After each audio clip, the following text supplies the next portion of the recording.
And Arvind Adiga's The White Tiger, we hypothesize that literary narratives not only critique environmental injustice but also model resilience, surveillance, sustainable human ecological relationship relevant to contemporary climate crisis. So, climate crisis is considered as one of the most significant thing nowadays, and stories of power, memories, and justice. So, from the age of empire to the Anthropocene, the same system that exploited people have also exhausted the planet. And Anya Lumba reminds us post-colonial through must extend beyond history and politics to embrace ecology and indigenous survival.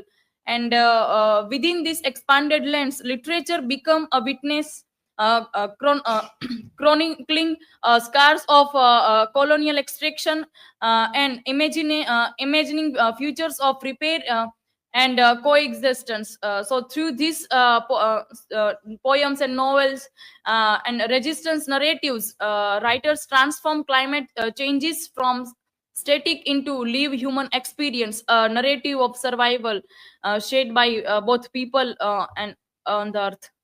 So Lumba's direction towards the climate changing matter of today is that her studies now engage with climate change, colonial laws, and indigenous struggle. She has given arguments over this theories like Marxism and globalization, that these are not sufficient to answer today's questions of this planetary crisis. So she emphasizing on linking empire, capitalism, and ecology to understand our environmental collapses. And in this, she highlights that global south communicates face the worst impact, as global north bears historical responsibility for it. So, by integrating environmental justice, indigenous knowledge, and global inequality into literature and cultural studies. So, historical root of these things. So, we have think of north globe and south globe. So, industrial capitalism and empire by this north globe countries. They this historical colonial carbon footprints, extraction of the mines and lands, then this all the phenomenon which links to historical power, inequality, and exploitation. And literature and culture narrative reveals this environmental harm as a historical injustice. And this perspective argues to recognize responsibility and rethinking these sustainable futures. Anya Lumba also argued on Dipesh Chakrabarty's the concept of universal humanity, like this climate change is affecting all equally. It is not affecting equally, but many like South global not facing problem more. So this how she arguing also. So here some of the narratives like from Amitav Ghosh, Hungry Tides and Gun Island. It all this narrative of survival shows the people of Sundarban how they confront cyclones, rising seas, and forced migration. Mirrors real climate crisis. Then it also highlights the need of rethinking human relationship with ecology. Then Arundhati Roy's Ministry of Utmost Happiness. It also shows marginalized voice, Dalit, Kashmiri Muslims, forest dwellers, and all the struggle and displacement by dams, militarization, ecological degradation. Then Arvind Adiga's The White Tigers. So it also shows Balram's rise from village poverty to entrepreneurial success, shows human cost of development. So here we find a globe inequality in climate change.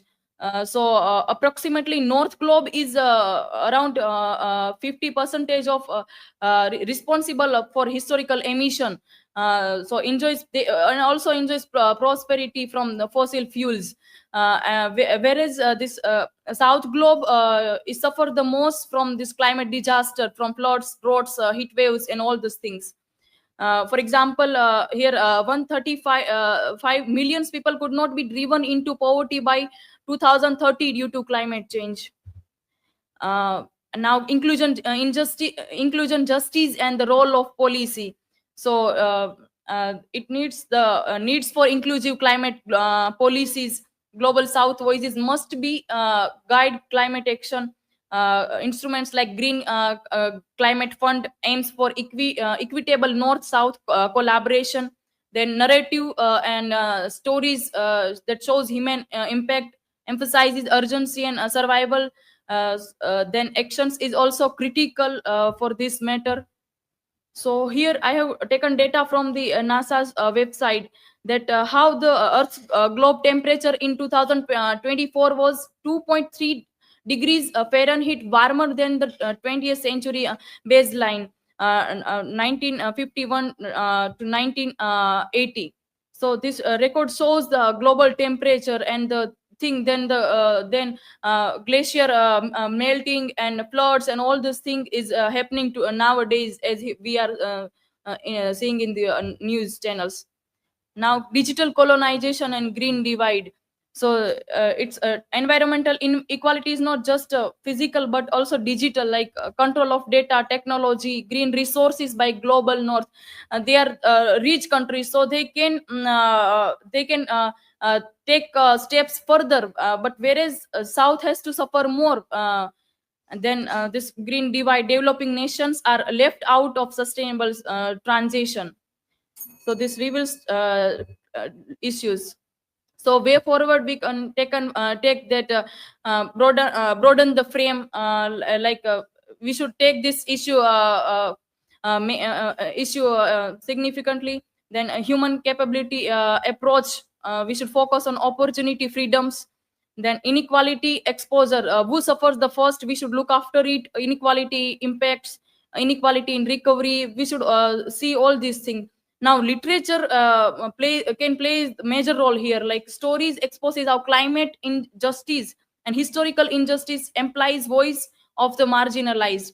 And policies plus cultural connection, like we have many SDGs goals.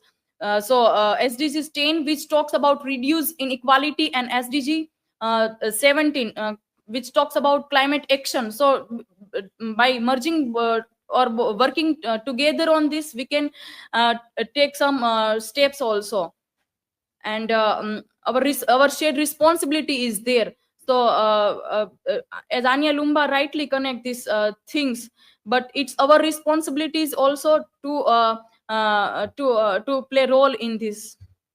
So, in conclusion, climate change is both a legacy of colonial exploitation and a product of contemporary globe consumption, highlighting shared responsibility across nations. So, Lumba's post colonial perspective helps us to see the empire, capitalism, and ecological crises are intertwined, while literature gives us voice to marginalized communities, documenting survival and imagining sustainable future for the globe. By engaging with post-colonial narratives, we can better understand the human and ethical dimension of climate inequalities and inspire action that promote justice, resilience, and collective accountability in addressing this climate change crisis. So these are references which I have taken. And now questions are welcome.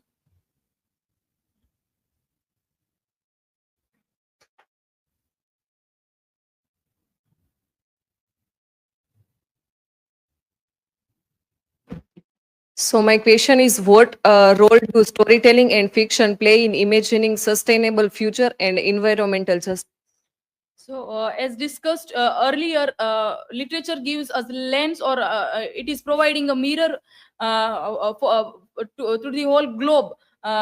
So, by the, connection with this literature, or merging our this issue with literature, we can provide a lens to society for those who are marginalized and suffering the most.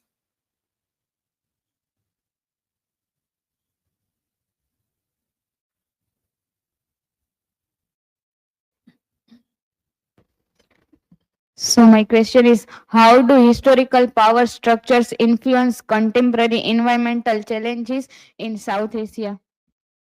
So, as we have discussed that North Globe is enjoying more, whereas South Globe is facing the problem more. But the thing is that now we should not repeat the like we are many times we are repeating the policies and the things which earlier done. So we should not repeat them, and but we should focus on the sustainable development towards this thing. So this was from my side. Thank you so much.